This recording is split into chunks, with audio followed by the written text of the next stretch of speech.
Hello అండి. ఈరోజు నేనైతే మునగాకు పొడి చేస్తున్నాను అనమాట. చాలా మంచిది కదండి హెల్త్‌కి. దీంట్లో చాలా ఔషధాలు ఉన్నాయి. మనం ఖచ్చితంగా తీసుకోవాలి రోజుకొక స్పూన్ అయినని. అందుకని చెప్పేసి నేనైతే ఈరోజైతే మునగాకు పొడి చేస్తున్నాను. నా స్టైల్ ఎలా చేస్తున్నానో చూపిస్తున్నానండి. ఫస్ట్ అయితే మునగాకు తీసుకుని దాన్ని మంచిగా కడిగేసుకొని నీళ్ళలో అయితే ఆరబెట్టుకోవాలి. ఎండలో కాదండి. ఇలా ఆరిపోయిన తర్వాత తీసి అంతా ఒలిచేసుకొని ఒక పక్కన అయితే పెట్టుకున్నాను. నేను ముందే ఒక 2 డేస్ అలా ఉంచేసానండి. తర్వాత చేస్తున్నాను. ఇప్పుడు మనం ఒక కడాయి తీసుకొని ఆయిల్ లేకుండా హాఫ్ కప్పు శనగపప్పు, దానికన్నా కొంచెం తక్కువగా మినపప్పు కూడా తీసుకొని 2 మంచిగా వేగిన తర్వాత దాంట్లో జీలకర్ర వేసుకొని ఒక స్పూను, మీకు నచ్చితే ఇంకో స్పూన్ కూడా వేసుకోవచ్చు. ఇలా మంచిగా వేగిన తర్వాత దాన్ని తీసి పక్కన పెట్టేసుకోండి. ఇప్పుడు అదే కడాయిలో నేనైతే 1 కప్పు ధనియాలు అయితే తీసుకున్నానండి. ధనియాలు కూడా వేసేసుకుని దాంట్లో కొంచెం నేనైతే వామ్ అయితే వేసుకున్నానండి. హాఫ్ వరకు వేసుకొని కొంచెం వేసుకున్నాను. మీకు నచ్చితే ఇంకా ఎక్కువ వేసుకోవచ్చు, మంచిది హెల్త్కి అని చెప్పేసి వేసాను అనమాట. అది కూడా తీసేసి పక్కన పెట్టేసుకున్న తర్వాత వేగిన తర్వాత ఇక్కడైతే 2 కప్స్ నేనైతే ఎండుమిర్చి తీసుకున్నాను.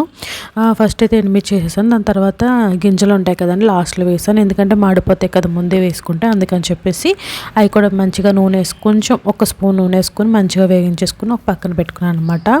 ఇప్పుడు నేను చెప్పాను కదా 2 డేస్ అలా ఉంచేసానండి, అందుకని ఆకులు ఇలా అయిపోయినాయి అనమాట.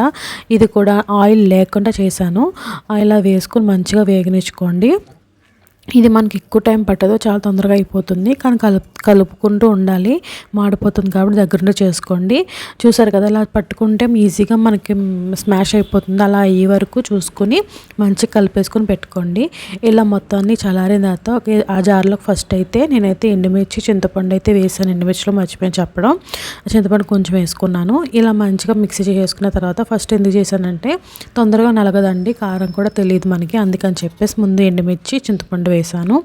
దాంట్లోనే అది మంచిగా మిక్సీ అయిన తర్వాత నేను ముందుగా పప్పులైన రెడీ చేసుకు పెట్టిన ధనియాలు, శనగపప్పు, మినపప్పు అందులోనే కొంచెం ఉప్పు వేసుకొని మంచిగా మిక్సీ చేసేసుకున్నాను అనమాట. ఇలా చేసేసుకున్న తర్వాత అది కూడా తీసుకొచ్చి దీంట్లోకి అయితే మనం ఇప్పుడు మునగాకు పొడి అయితే వేసుకోవాలన్నమాట. మునగాకు పొడి 2 టైమ్స్ వేసాను నేను.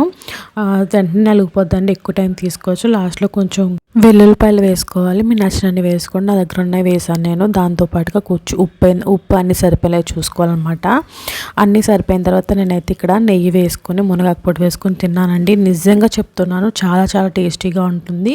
ఒక్కసారి తిన్నారంటే వదిలిపెట్టారనమాట, అంత బాగుంటుంది. ఒకసారి ట్రై చేయండి. అంతేనండి. Thanks for watching.